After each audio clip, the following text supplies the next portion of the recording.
नमस्कार, सलाम, सत श्री अकाल। मैं हूँ शालिका ठाकुर लेकर हाजिर आपके लिए खास कार्यक्रम जिसका नाम है क्या चल रहा है भारत। और आप सुन रहे हैं ये खास कार्यक्रम सिर्फ और सिर्फ himachalavyapi.com पर।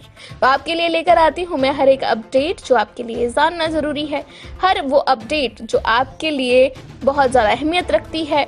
तो कहीं ना कहीं हर एक अपडेट आप तक पहुंचाने की मेरी पूरी कोशिश होती है और हर रोज मैं आपसे मुखातिब होती हूँ इस शो के जरिए। तो कार्यक्रम की शुरुआत करते हैं कुछ इस तरह से कि यूं ही नहीं होती हाथ की लकीरों के आगे उंगलियां, भगवान ने भी किस्मत से पहले मेहनत लिखी है। कि अगर हम किस्मत के भरोसे बैठ जाएं और कुछ कोशिश ही ना करें तो शायद हम कभी भी जिंदगी में कुछ भी हासिल नहीं कर पाएंगे। इसीलिए ये बात इतनी अहमियत रखती है हमारी जिंदगी में कि भगवान ने जब हमारे हाथ बनाए, लकीरें बनाई, तो उससे पहले हमें उंगलियां दी ताकि हम कुछ करें, हम मेहनत करें। और मेहनत का नतीजा हमेशा निकलता ही है, देर से सही लेकिन कभी ना कभी आपको उस मेहनत का नतीजा मिलेगा ही मिलेगा, जो आपके लिए आपकी जिंदगी में एक बदलाव होगा। तो कोशिश करते रहिए क्योंकि कोशिश करने वालों की कभी हार नहीं होती। और इसी के साथ आगे बढ़ते हैं कार्यक्रम में। कार्यक्रम की शुरुआत करते हैं हिस्ट्री ऑफ द डे के साथ। प्रथम गृह मंत्री सरदार वल्लभ भाई पटेल का जन्म आज ही के दिन 1875 में हुआ था। बात करें 1914 की तो ब्रिटेन तथा फ्रांस ने तुर्की के खिलाफ युद्ध की घोषणा आज ही के दिन की थी। वहीं बात करें 1984 की तो भारत की तत्कालीन प्रधानमंत्री श्रीमती इंदिरा गांधी की उनके अंगरक्षकों ने गोली मारकर आज ही के दिन हत्या कर दी। बात करें 1996 की, रासायनिक अस्त्र प्रतिबंध संधि को लेकर 65 देशों की मंजूरी आज ही के दिन मिली थी।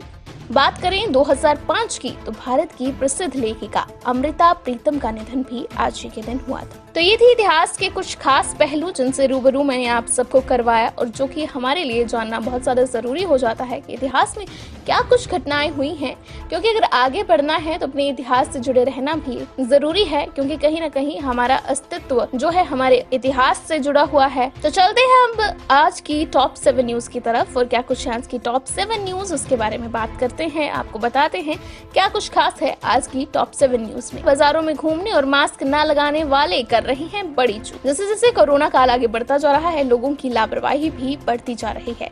एम्स के निदेशक डॉक्टर रणदीप गुलेरिया ने कोरोना वायरस के प्रति लापरवाही बरतने वालों को चेतावनी देते हुए कहा है कि बाजारों में घूमने, सामाजिक दूरी का पालन न करने वाले और मास्क नहीं लगाने वाले बहुत बड़ी चूक कर रहे हैं। जो लोग अपने घरों में खुद सुरक्षित महसूस नहीं कर रहे हैं और सोचते हैं कि लंबे समय से घर में रह लिए, अब कहीं बाहर निकलते हैं और निकलने के बाद वो बिल्कुल भी प्रिकॉशंस नहीं लेते हैं, लापरवाही से जो है वो यहाँ वहाँ घूमते रहते हैं। जो युवा ऐसे सोच रहे हैं कि कोरोना महामारी जो है उनका कुछ नहीं बिगाड़ सकती, उनकी उम्र के लोगों के लिए महज फ्लू है, उनको खास वार्निंग ये डॉक्टर रणदीप गुलेरिया ने दी है कि दिल्ली एम्स में वेंटिलेटर पर भर्ती कई युवा मरीज इसके गवाह हैं कि कोरोना संक्रमण किस तरह से जानलेवा हो सकता है। तो इसलिए डॉक्टर गुलेरिया का कहना है कि इस महामारी को लापरवाही के साथ ना लें और अपनी सुरक्षा सुनिश्चित करें और साथ ही लापरवाही का जो ये बर्ताव है इसे बिल्कुल छोड़ दें, वरना ये कोरोना का कहर जो है वो आप पर भी बहुत गहरा असर छोड़ सकता है। चलते हैं अगली खबर की ओर। सरदार वल्लभ भाई पटेल की 145वीं जयंती पर पीएम मोदी ने उन्हें श्रद्धांजलि दी है। भारत के लौह पुरुष सरदार वल्लभ भाई पटेल की आज 145वीं जयंती है। राष्ट्रपति रामनाथ कोविंद, पीएम नरेंद्र मोदी और गृह मंत्री अमित शाह समेत कई नेताओं ने उन्हें श्रद्धांजलि दी। इस दिन को राष्ट्रीय एकता दिवस, नेशनल यूनिटी डे के रूप में मनाया जाता है। गुजरात में सरदार पटेल की याद में 182 फीट ऊंची प्रतिमा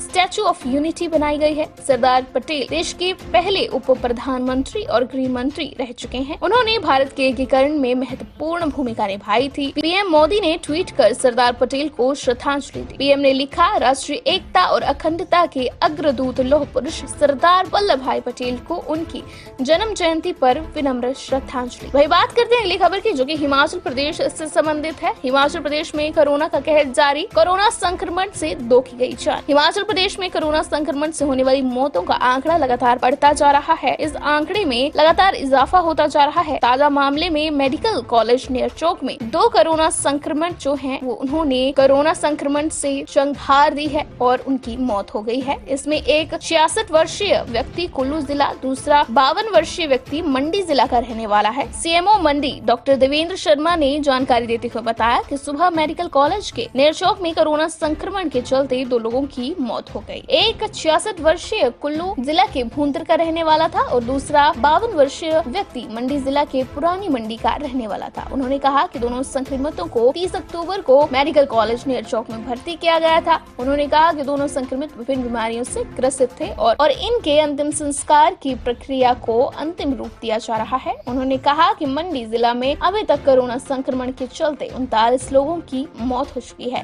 लगातार बढ़ता मौत का आंकड़ा चिंता का विषय है। वह रुक करते हैं अगली खबर का, जो किसी के लिए अच्छी है तो किसी के लिए परेशानी का सबब भी है। बर्फ की चादर से ढका लाहौल मनाली लेह मार्ग बंद, कई वाहन भी फंसे। हिमाचल में मौसम ने एकाएक करवट बदल ली है और प्रदेश के कबायली इलाकों में ताजा हिमपात हुआ है। जनजातीय जिला लाहौल स्पीति में रात को ताजा बर्फबारी हुई है। बरालाचा दर्रे में 1 फीट ताजा हिमपात होने से मनाली लेह मार्ग बंद हो गया है। दारचा व सरसू में कई वाहन भी फंस गए हैं। इसके अलावा रोहतांग दर्रा, कुंजुम दर्रे समेत घाटी के निचले इलाकों में भी सीजन की पहली बर्फबारी हुई है। जिला का समूचा क्षेत्र बर्फ की चादर से ढक गया है। ऐसे में तापमान भी -3 से 4 डिग्री सेंटीग्रेड नीचे लुढ़क गया है। केलांग तथा इसके आसपास के इलाकों में 1 इंच बर्फ गिरी है। अभी भी मौसम के तेवर खराब हैं। हालांकि इस वर्ष अटल टनल से लाहौल के लिए यातायात खुला है। ऐसे में इस बार लाहौल के लोगों को राहत हुई है। लोगों को सर्दियों में भी रोहतांग टनल के माध्यम से आवाजाही खुली रहेगी। उधर कोकसर के सिस्सू गोंदला के बीच हल्की बर्फ गिरने से वाहनों के स्किड होने का खतरा बढ़ गया है। वहीं चलते हैं अगली खबर की ओर। आईफोन 12 और 12 प्रो की सेल शुरू, मिल रही 22,000 रूपए तक की छूट और कैशबैक भी। एप्पल के आईफोन 12 और आईफोन 12 प्रो स्मार्टफोन्स की बिक्री भारत में आज से शुरू हो गई है। बता दें कि जिन ग्राहकों ने 23 अक्टूबर को इन एप्पल डिवाइसेस की फ्री बुकिंग की थी, उन्हें आज से डिलीवरी मिलने लग जाएगी। भारत में आईफोन 12 के बेस मॉडल की कीमत 79,900 रूपए से शुरू होती है। इसके 128 जीबी मॉडल की कीमत 84,900 रूपए है और 256 जीबी मॉडल की कीमत 94,900 रूपए है। इसी प्रकार आईफोन 12 प्रो के 128 जीबी मॉडल की कीमत 1,19,900 रूपए है। 256 जीबी मॉडल की कीमत 1,29,900 रूपए है और 512 जीबी मॉडल की कीमत 1,49,900 रूपए है। तो चलिए जल्दी से रुक करते हैं एंटरटेनमेंट जगत का और क्या कुछ चल रहा है एंटरटेनमेंट जगत में, वो आपको बताते हैं। अपकमिंग फिल्म्स और सीरीज नवंबर में कौन कौन सी आने वाली हैं। नवंबर का महीना एंटरटेनमेंट की कड़क डोज लेकर आ रहा है। दर्शक ओटीटी प्लेटफॉर्म्स के साथ सिनेमाघरों में नई फिल्मों का लुत्फ उठा सकेंगे। राघव लॉरेंस निर्देशित फिल्म डिज्नी प्लस हॉटस्टार पर आएगी। हालांकि ओवरसीज के कुछ टेरिटरीज के फिल्म सिनेमाघरों में भी रिलीज होगी। राघव लॉरेंस निर्देशित फिल्म लक्ष्मी 9 नवंबर को रिलीज होगी। वहीं लूडो 11 नवंबर को नेटफ्लिक्स पर रिलीज होगी। 12 नवंबर को मम भाई ऑल्ट बालाजी की G5 पर रिलीज हो रही है। मनोज बाजपेयी, दिलजीत दोसांझ और फतिमा खान शेख की फिल्म सूरज पे मंगल भारी 13 नवंबर को सिनेमाघरों में रिलीज हो रही है। अजय देवगन निर्मित छलांग भी नवंबर की प्रमुख सीरीज में शामिल है। हंसल मेहता निर्देशित फिल्म 12 नवंबर को अमेज़न प्राइम वीडियो पर आई। तो यह है कुछ अपकमिंग फिल्म्स और सीरीज जिसके बारे में मैंने आपको बताया। अब सीधा रुक करेंगे इंडियन प्रीमियर क्रिकेट लीग का, जहां पर आज मुंबई वर्सेस दिल्ली कैपिटल्स के बीच मैच खेला जाएगा।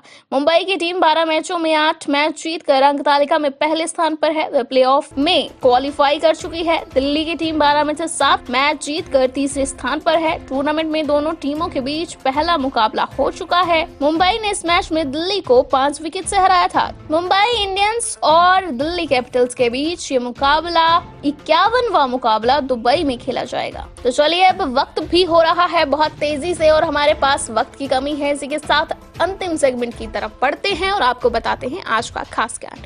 तो आज के ज्ञान में मैं आपको बताऊंगी कि हमने रेल, ट्रेन, बहुत बार ये इन शब्दों का इस्तेमाल किया है, लेकिन क्या आप जानते हैं कि रेल को शुद्ध हिंदी में क्या कहते हैं? तो सुनिए, रेल को शुद्ध हिंदी में कहते हैं लोपथ गामिनी। लो का अर्थ है लो, पथ का अर्थ है रास्ता और गामिनी का अर्थ है जाने वाली, इसलिए ट्रेन को शुद्ध हिंदी में लोपथ गामिनी कहा जाता है।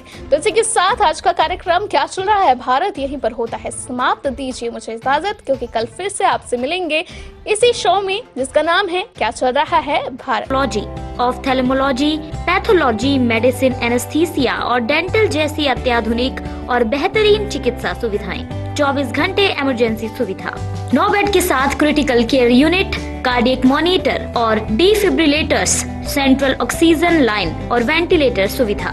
हिमाचल प्रदेश के सबसे बड़े निजी स्वास्थ्य सेवा प्रदाताओं में से एक Shri Balaji multi speciality hospital Kangra राष्ट्रीय स्वास्थ्य बीमा योजना के साथ सूचीबद्ध Shri Balaji multi speciality hospital Kangra BPL परिवारों के लिए अस्पताल में कैशलेस भर्ती होने के साथ ही ईसीएच की भी सुविधा। हमारा पता Shri Balaji multi speciality hospital, Balaji Vihar, Ujjain, Kangra. संपर्क करें 9218411108 पर। Shri Balaji multi speciality hospital Kangra.